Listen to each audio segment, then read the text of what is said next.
Moving to this now, some Johannesburg civil society groups are calling for Mayor Kabelo Gwamanda to resign. They're accusing him of failing to effectively lead the city out of the major disasters that Johannesburg has experienced in recent months. My colleague Ziniko Mhlaba filed this report. There are some calls that are coming out from the civil society organizations sector here in Johannesburg, in Gauteng. They are calling for the current Johannesburg Mayor, Mr. Gwamanda, to step down as the mayor. And of course, they're citing various issues ranging from water crisis, infrastructure, and many other reasons. And of course, we've known that the city of Johannesburg has not been having, stability, especially at the mayorship level in the past 5 years.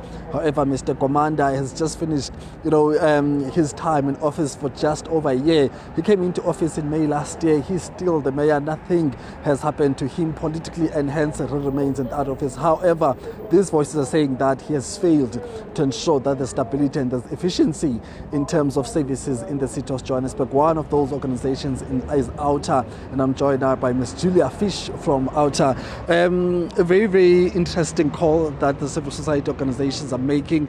Talk to us about, is it really, the best way to go about it? Is it enough for him to even step down from your perspective, citing the reasons that you guys have penned in that statement? The arrogance and aggressive manner in which the mayor has dealt with criticism shows that he's a man that should not be leading the city.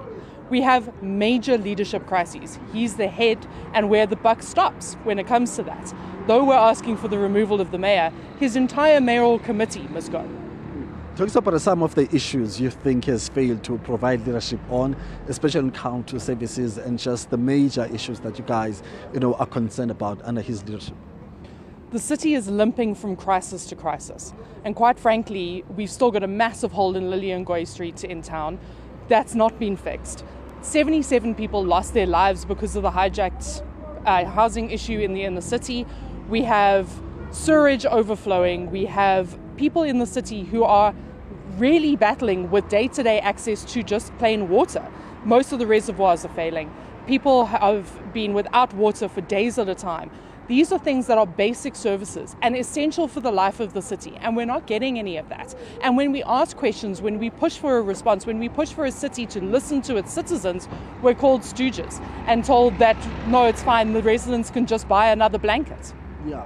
Talk to us about the issues relating to road infrastructure in and around Melville. In just a minute, how concerned are you as residents in and around this particular area? Where we're standing right now, this was a 25 million rand improvement project by the city.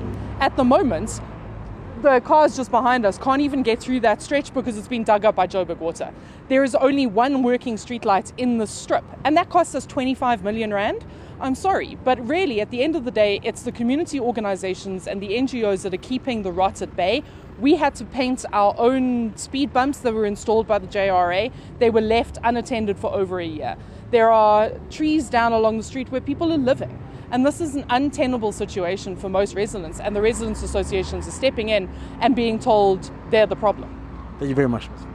Thank you. Thank you. That's Julia Fish there from Outer, just giving us some of the reasons for their call for Mayor Gwamanda to step down, citing various issues such as that issue that is taking place in the city of Johannesburg. Remember that street, Lillian, formerly known as Bree Street, it has not been fixed yet. However, political parties in the Johannesburg caucus have not come out yet to officially call for his head. Well, for Newzroom Afrika on Channel 405, I'm Ziniko Mhlaba in Melville, Johannesburg.